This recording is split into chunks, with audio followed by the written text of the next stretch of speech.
And now it's time for another episode of 1 Minute Inside a Woman's Head. Hello? Hello? Why do these scam callers call but then never say anything? It's obnoxious enough some are trying to sell me a timeshare, like I got 15 grand in my wallet, but how lazy do they have to be to say nothing at all? Do they get paid for that job? Because if they do, sign me up for that gig. Oh wait, that's kind of what I do most of the time at my work. I used to like it when my phone rang and it was always someone I knew, but now it rings and I waste my super friendly sounding hello voice for nothing.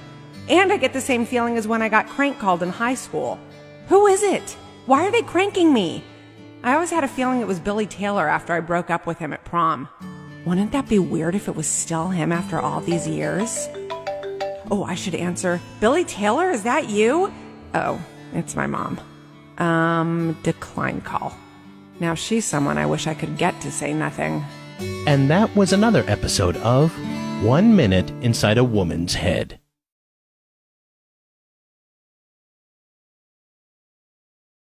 And now it's time for another episode of A Few Seconds Inside a Man's Head.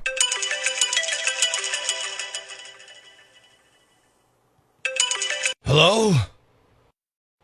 Hello? Ugh. Why would you call and not say anything? Interrupt me when I'm trying to rub rub some brass cleaners on these lamps. Yeah. Stupid scam callers. And that was another episode of A Few Seconds Inside a Man's Head. Texting and drinking is never a good idea. We've all done it, and we've all regretted it. The drunken texts you forgot you sent. Prospectors collected them in InTEXTicated on Rock 107.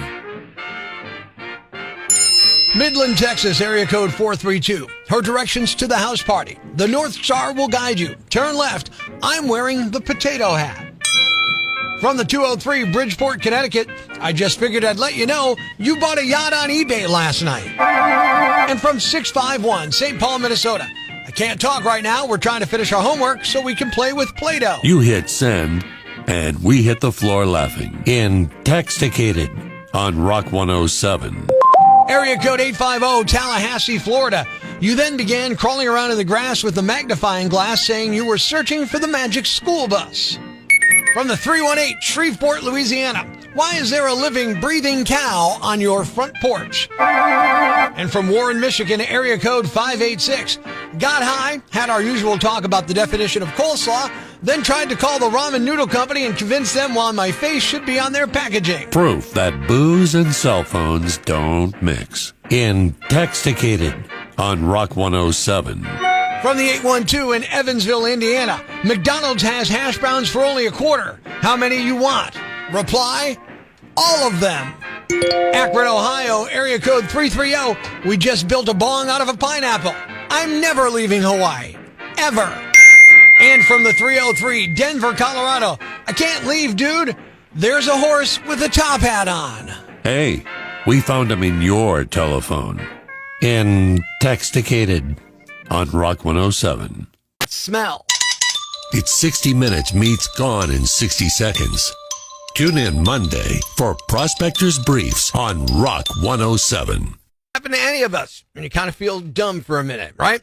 Good morning, I'm Rock 107's Prospector. I tore a muscle in my calf simply walking upstairs. Yeah, I put my right foot on the step, and as I went to push off on my left to get that one to the next step, boom, pop, I was on the ground in a heap. What's the dumbest way you ever got injured? That's what I want to know this morning. Denise says, I threw my back out by reaching in a cupboard for a pan. Yeah, that's pretty bad. How about you out of the rock lines? Dumbest way you ever got injured? A friend of mine, he was standing at the urinal, sneezed, knocked himself off by hitting his head off the top of the urinal. Are you sure it's really a friend of yours and you're sure it's not you? I wish it was. That's an awesome story. What's your name? Pat. Pat, do you want to drop your friend's name and embarrass him more? No, I can't do that. All right, that seems like a good move, Pat. TA says, I was headbanging to Battery by Metallica at a bar in Forest City, hit my head on the back of a bar stool, shiner over my right eye, and then I shattered the lens in my glasses as well. And Ralph, I jumped into bed. The front of my hips landed on one pillow and the back of my shoulder landed on another. I twisted my back horribly. Checking in on the Rock Lines, dumbest way you ever got injured, Rock 107. When I was a kid, I was like a janitor for a while. Yeah. I was mopping the floor, with the big mop with the tail with the wheels on it and everything, and the ringer for the mop. Absolutely. Well, one day I wasn't paying attention, and I let the ringer go. It came back and nailed me right in the and not only that, I felt like a yam bag. It was awful. Of course you felt like a yam bag. Dan says, I'd say it was when I bit a glass to see how strong I was. I was only 5, but it was also 1 week after I jumped out of a tree and sprained both my ankles and wrists at the same time. My folks were asked to leave while the hospital staff tried to figure out if I was being abused at home. Stephanie's telling us, once I was standing on a folding chair to put the star on the Christmas tree in the chair. Well, it folded, and I ended up with a broken ankle. And Tracy pulled a back muscle, drying my hair. A side note, my hair is short. Rock Lines, we're going to him. How'd you get injured? Dumbest way, Rock 107. Yeah, I got 2. One of them was I rolled over to pet the dog while I was still in bed and threw out my back for 2 weeks. Okay. And the other one was stepping off a curb. I broke my ankle. Just simply stepping off the curb. Just simply stepping off a curb. Yeah, I know that pain. Simply walking up the stairs, I ended up in a walking boot. Lori says, yesterday this happened, adjusting the passenger seat of my car while I was sitting in the driver's seat. I felt a sharp pain in my right side. I don't know what it is, but now I'm really hurting. Hopefully it gets better quick for you, Lori.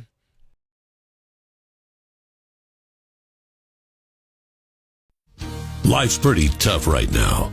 There's plenty of bad news, but it's not all bad. It's time for the brighter side of Prospector on Rock 107. An Instacart worker from Georgia named Jessica Higgs is being credited with saving an older man a few weeks ago. She noticed he seemed off and just something felt unusual to her. She also noticed a smell of gas odor and reported it to the man's daughter, who placed the order on the app. The gas leak was confirmed, and the daughter said Jessica saved her dad's life. She also upped her tip from $14 to $100. Jessica said, I'm just an Instacart worker, but if you see something, say something. And I did. Thanks. We needed that. The brighter side of Prospector on Rock 107. What's a Yamabg? A fool, an idiot, a blockhead, a dunce, or an ignoramus. You know, a dullard, simpleton, or a clot, nitwit, dipstick, pea-brain, mouth-breather, or cretin. It's now time to announce the winner of Prospector's Yamabg of the Day, as decided by you at rock107.com. Here are the nominees.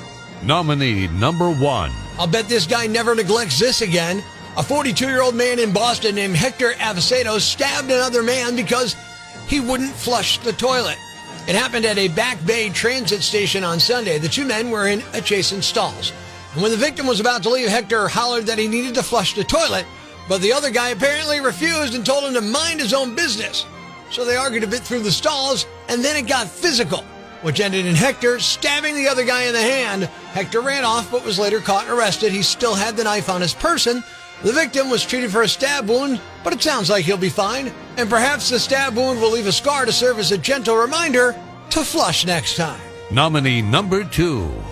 Maybe he should have invested in clean energy. A Houston, Texas man is under arrest on drug charges in Oregon. He's facing a huge electricity bill, too. Federal prosecutors say that Theo Paul Wrong was caught running an enormous marijuana growing operation. What tipped them off? Excessive power usage, which in a few cases even caused transformers to blow. Apparently, he bought numerous homes in Oregon and used them to cultivate the plants with artificial light.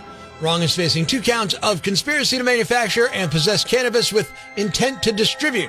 Authorities believe he grew and trafficked at least $13 million worth of black market pot. And the winner is the guy who got busted for an illegal pot growing operation because he was using so much power he kept blowing transformers all over the neighborhood. You are the Yamabg of the Day, and we'll move on to Friday's Yamabg of the Week competition. Stay tuned for all the nominees for Prospector's Yamabg of the Day, weekday mornings right here on Rock 107. Thanks for listening to Prospector's Prime Cuts podcast. Be sure to catch us live weekdays from 5:30 to 10 a.m. on Rock 107 or online at rock107.com or the Rock 107 app, a free download for your Android or iPhone. Subscribe to the podcast on Apple Podcasts, Google Podcasts, Spotify, Stitcher Radio, or wherever you get your podcasts so you never miss Prospector's Prime Cuts.